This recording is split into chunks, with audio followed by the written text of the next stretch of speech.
श्री दुर्गा सप्तशती 5वां अध्याय। ऋषि कहते हैं, पूर्व काल में शुंभ और निशुंभ नामक असुरों ने अपने बल के घमंड में आकर सचीपति इंद्र के हाथ से तीनों लोकों का राज्य और यज्ञों के भाग छीन लिए। उन दोनों ने सूर्य, चंद्रमा, कुबेर, यम और वरुण के अधिकार भी पा लिए। वायु और अग्नि का काम भी वे ही करने लगे। उन दोनों ने समस्त देवताओं को अपमानित, पराजित तथा राज्य भ्रष्ट कर स्वर्ग से निकाल दिया। उन दोनों महान असुरों से अपमानित देवताओं ने अपराजिता देवी का स्मरण किया और सोचने लगे कि जगदम्बा ने हम लोगों को वरदान दिया था कि आपत्ति काल में स्मरण करने पर मैं तुम्हारी सभी आपदाओं को तत्काल दूर कर दूंगी।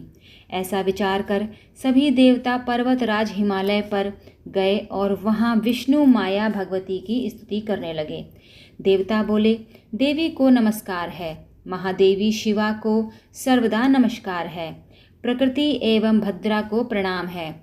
हम लोग नियम पूर्वक जगदम्बा को नमस्कार करते हैं, रौद्रा को नमस्कार करते हैं, नित्या गौरी एवं धात्री को बारंबार नमस्कार है, ज्योत्सना मयी चंद्र रूपिणी एवं सुख स्वरूपा देवी को बारंबार प्रणाम है। शरणागतों का कल्याण करने वाली वृद्धि और सिद्धि रूपा देवी को हम निरंतर नमस्कार करते हैं। राक्षसों की लक्ष्मी, राजाओं की लक्ष्मी और शिव पत्नी स्वरूपा आप जगदम्बा को बारंबार नमस्कार है। दुर्गा, दुर्गपारा, सबकी सारभूता, सर्वकारिणी, ख्याति, कृष्णा और धूम्रा देवी को सर्वदा नमस्कार है। अत्यंत सुंदर और अत्यंत भयंकर देवी को हम नमस्कार करते हैं, उन्हें हमारा बारंबार प्रणाम है। जगदाधर भूता कृति देवी को बारंबार नमस्कार है। जो देवी सब प्राणियों में विष्णु माया के नाम से कही जाती हैं, उनको नमस्कार है, उनको नमस्कार है, उनको बारंबार नमस्कार है। जो देवी सब प्राणियों में चेतना कहलाती हैं, उनको नमस्कार है, उनको नमस्कार है, उनको बारंबार नमस्कार है। बुद्धि रूप से सब प्राणियों में स्थित देवी को नमस्कार है, उनको बारंबार नमस्कार है। जो देवी निद्रा रूप में सब प्राणियों में स्थित हैं, उनको नमस्कार है, उनको नमस्कार है, उनको बारंबार नमस्कार है। सब प्राणियों में क्षुधा रूप से स्थित देवी को नमस्कार है, उनको नमस्कार है, उनको नमस्कार है, उनको बारंबार नमस्कार है। जो देवी छाया रूप से सब प्राणियों में स्थित हैं, उनको नमस्कार है, उनको नमस्कार है, उनको बारंबार नमस्कार है। जो देवी सब जीवधारियों में शक्ति रूप से स्थित हैं, उनको नमस्कार है, उनको नमस्कार है, उनको बारंबार नमस्कार है। जो देवी सब प्राणियों में तृष्णा रूप से स्थित हैं, उनको नमस्कार है, उनको नमस्कार है, उनको बारंबार नमस्कार है। जो देवी सब प्राणियों में क्षमा रूप से स्थित हैं, उनको नमस्कार है, उनको नमस्कार है, उनको बारंबार नमस्कार है। जो देवी लज्जा रूप से सब प्राणियों में स्थित हैं, उनको नमस्कार है, उनको नमस्कार है, उनको बारंबार नमस्कार है। जो देवी सब प्राणियों में शांति रूप से स्थित हैं, उनको नमस्कार है, उनको नमस्कार है, उनको बारंबार नमस्कार है। जो देवी सब प्राणियों में श्रद्धा रूप से स्थित हैं, उनको नमस्कार है, उनको नमस्कार है, उनको बारंबार नमस्कार है। जो देवी सब प्राणियों में कांति रूप में स्थित हैं, उनको नमस्कार है, उनको नमस्कार है, उनको बारंबार नमस्कार है। जो देवी सब प्राणियों में लक्ष्मी रूप में स्थित हैं, उनको नमस्कार है, उनको नमस्कार है, उनको बारंबार नमस्कार है। जो देवी सब प्राणियों में वृत्ति रूप में स्थित हैं, उनको नमस्कार है, उनको नमस्कार है, उनको बारंबार नमस्कार है। जो देवी सब प्राणियों में स्मृति रूप में स्थित हैं, उनको नमस्कार है, उनको नमस्कार है, उनको बारंबार नमस्कार है। जो देवी सब प्राणियों में दया रूप में स्थित हैं, उनको नमस्कार है, उनको नमस्कार है, उनको बारंबार नमस्कार है। जो देवी सब प्राणियों में तुष्टि रूप में स्थित हैं, उनको नमस्कार है, उनको नमस्कार है, उनको बारंबार नमस्कार है। जो देवी सब प्राणियों में माता रूप में स्थित हैं, उनको नमस्कार है, उनको नमस्कार है, उनको बारंबार नमस्कार है। जो देवी सब प्राणियों में भ्रांति रूप में स्थित हैं, उनको नमस्कार है, उनको नमस्कार है, उनको बारंबार नमस्कार है। सब जीवों के इंद्रिय वर्ग की अधिष्ठानी देवी एवं सब जीवों में सर्वदा व्याप्त रहने वाली जो देवी हैं, उन व्याप्ति देवी को बारंबार नमस्कार है। जो देवी चैतन्य रूप से इस संपूर्ण व्याप्त करके स्थित हैं, उनको नमस्कार है, उनको नमस्कार है, उनको बारंबार नमस्कार है।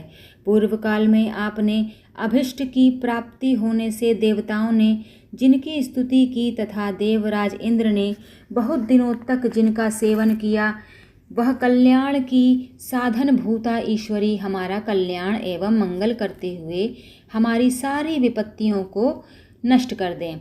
उदंड दैत्यों से पीड़ित हम सभी देवता जिन परमेश्वरी का नमस्कार कर रहे हैं तथा विनम्रता पूर्वक भक्ति भाव से स्मरण किए जाने पर जो तत्काल सभी विपत्तियों का निवारण कर देती हैं, वह जगदम्बा हमारा संकट दूर करें। ऋषि बोले, हे राजन, इस प्रकार जब संपूर्ण देवता स्तुति कर रहे थे, उस समय पार्वती देवी गंगा जी में स्नान करने के लिए वहां पर आईं। सुंदर भावों वाली उन भगवती ने देवताओं से पूछा, आप लोग यहाँ किसकी स्तुति कर रहे हैं? तब उन्हीं के शरीर से प्रकट हुई शिवा देवी बोली, शुंभ और निशुंभ से अपमानित एवं पराजित हुए ये सभी देवता मेरी ही स्तुति कर रहे हैं, क्योंकि पार्वती जी के शरीर कोश से अंबिका प्रकट हुई थीं, इसलिए सब लोकों में वे कौशिकी कही जाती हैं। कौशिकी के प्रकट होने के बाद पार्वती देवी का शरीर काले रंग का हो गया, इसीलिए वे हिमालय पर रहने वाली कालिका देवी के नाम से विख्यात हुईं। इसके बाद शुंभ निशुंभ के सेवक चंडमुंड वहां आए और उन्होंने मनोहर रूप धारिणी अंबिका देवी को देखा। फिर वे शुंभ के पास जाकर बोले, महाराज, एक अत्यंत सुंदर स्त्री अपनी दिव्य कांति से हिमालय को आलोकित कर रही है। ऐसा उत्तम रूप हमने कहीं नहीं देखा है। हे असुरेश्वर, पता लगाइए वह देवी कौन है और आप इसे प्राप्त कीजिए। स्त्री रत्न रूपा उस स्त्री का प्रत्येक अंग अत्यंत सुंदर है तथा वह अपने श्रीअंगों की कांति से संपूर्ण दिशाओं को आलोकित कर रही है। हे दैत्यराज, अभी वह हिमालय पर ही है और आप उसे देख सकते हैं। प्रभो, मणि, हाथी और घोड़े आदि तीनों लोक के जितने उत्तम रत्न हैं, वे सभी इस समय आपके पास हैं। हाथियों में रत्नभूत ऐरावत, उच्चैश्रवा घोड़ा तथा वह पारिजात का वृक्ष आपने इंद्र से ले लिया है। हंसों से जुता यह रत्नभूत विमान जो पहले ब्रह्मा जी के पास था, अब आपके आंगन में शोभा पाता है। महापद नामक निधि आप कुबेर से छीन लाए हैं।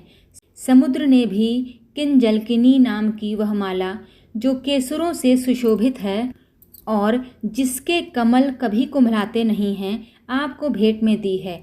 सुवर्ण की वर्षा करने वाला वरुण का छत्र आपके घर में शोभित है तथा यह श्रेष्ठ रथ जो पहले प्रजापति के अधिकार में था, अब आपके घर में शोभा पाता है। हे दैत्येश्वर, मृत्यु की उत्क्रांतिदा नाम वाली शक्ति भी आपने छीन ली है। वरुण का पाश और समुद्र में होने वाले सभी रत्न आपके भाई निशुंभ के अधिकार में हैं। अग्नि ने भी स्वतः शुद्ध किए हुए 2 वस्त्र आपको दिए हैं। दैत्यराज, इस प्रकार सभी रत्न आपने एकत्र कर लिए हैं। तब स्त्रियों में रत्न रूप कल्याणमयी इस देवी को भी आप अपने अधिकार में क्यों नहीं कर लेते? ऋषि बोले, चंडमुंड के यह वचन सुनकर शुंभ ने सुग्रीव नामक महादैत्य को दूत बनाकर देवी के पास भेजा और कहा, तुम मेरी आज्ञा से उसके सामने इस तरह कहना और ऐसी युक्ति करना जिससे प्रसन्न होकर वह शीघ्र ही यहाँ आ जाए। वह दूत पर्वत के अत्यंत रमणीय प्रदेश में जहाँ देवी विराजमान थीं जाकर मधुर वाणी में बोला। दूत बोला, हे देवी, असुर के राजा शुंभ ने जो तीनों लोकों के परमेश्वर हैं, उन्होंने मुझ दूत को आपके समीप भेजा है। उनकी आज्ञा का उल्लंघन कोई भी देवता नहीं करता। समस्त शत्रुओं को उन्होंने जीत लिया है और उन्होंने जो कुछ कहा है आप सुनिए। तीनों लोक और समस्त देवता मेरे अधीन हैं और यज्ञ के संपूर्ण भागों को भी मैं ही पृथक पृथक ग्रहण करता हूँ। तीनों लोकों के उत्तम रत्न हमारे पास हैं और इंद्र का वाहन ऐरावत हाथी भी हमने छीन लिया है। समुद्र मंथन से जो अश्वरत्न उच्चैश्रवा प्रकट हुआ था वह भी देवताओं ने बड़ी विनम्र पूर्वक हमें भेंट कर दिया है। हे शोभने, इनके अलावा अन्य जितने भी रत्न देवता, गंधर्व और नागों के पास थे वे सभी हमको प्राप्त हो गए हैं। हे देवी, हम तुमको संसार भर की स्त्रियों में रत्न समझते हैं, इस कारण तुम भी हमारे पास आ जाओ, क्योंकि रत्नों को भोगने वाले तो केवल हम ही हैं। हे चंचल नेत्र वाली, आप रत्न रूप हो, इस कारण मुझे तथा बलवान मेरे छोटे भ्राता निशुंभ को पाकर सुख को भोगिए। हमको ग्रहण करने से तुम्हारे लिए अतुल ऐश्वर्य मिलेगा। ऐसा अपनी बुद्धि से विचार कर हमारी स्त्री हो जाओ। ऋषि बोले, दूत के मुख से इस प्रकार के वचन सुनकर जिस भगवती दुर्गा ने संपूर्ण संसार को धारण कर रखा है वह भगवती मुद्रा गंभीर भाव से मुस्कुराती हुई कहने लगी। देवी बोली, हे दूत, तूने इस समय जो कुछ भी कहा है वह सत्य है, इसमें कुछ भी झूठ नहीं है। शुंभ तीनों लोकों का राजा है और निशुंभ भी उसी के समान है, परंतु इस विषय में मेरी जो प्रतिज्ञा है उसे मैं किस प्रकार झूठी करूं? मैंने अपनी अल्प बुद्धि वश में जो प्रतिज्ञा की है उसे सुनो। जो मुझे संग्राम में जीत लेगा और मेरे घमंड को दूर कर देगा तथा संसार में मेरे समान बलवान होगा वही मेरा पति होगा। इस कारण शुंभ अथवा निशुंभ महाअसुर यहाँ आकर मुझे जीत लें और तत्काल मेरा पाणी ग्रहण कर लें, इसमें विलंब की आवश्यकता नहीं है। दूत बोला, हे देवी, तुझे बड़ा अभिमान है, मेरे सामने इस प्रकार की बातें मत कहो। तीनों लोकों में ऐसा कौन पुरुष है जो शुंभ और निशुंभ के सामने ठहर सकता हो? उनके अलावा अन्य असुरों के सामने समस्त देवता युद्ध में नहीं ठहर सकते, फिर तुम अकेली स्त्री किस प्रकार उनके सामने ठहर सकोगी? इंद्रादिक सभी देवता जिन शुंभ निशुंभ आदि के आगे ठहर नहीं सके, तो तुम स्त्री होकर उनके सम्मुख किस भांति पहुँच सकोगी? इस कारण तुम मेरे कथानुसार शुंभ निशुंभ के पास मेरे साथ चलो। ऐसा करने से तुम्हारे गौरव की रक्षा होगी, अन्यथा जब वे केश पकड़कर घसीटेंगे तब तुम्हें प्रतिष्ठा खोकर जाना पड़ेगा। देवी ने कहा, तुम्हारा कहना ठीक है, शुंभ बलवान है और निशुंभ भी बड़े पराक्रमी हैं, किंतु मैं क्या करूं? मैंने पहले बिना सोचे समझे प्रतिज्ञा कर ली है, अतः अब तुम जाओ। मैंने तुमसे जो कुछ कहा है वह सब दैत्यराज से आदरपूर्वक कह देना, फिर वे जो उचित समझें करें। श्री दुर्गा सप्तशती 5वां अध्याय समाप्त। जय हो जगदम्बा माँ की।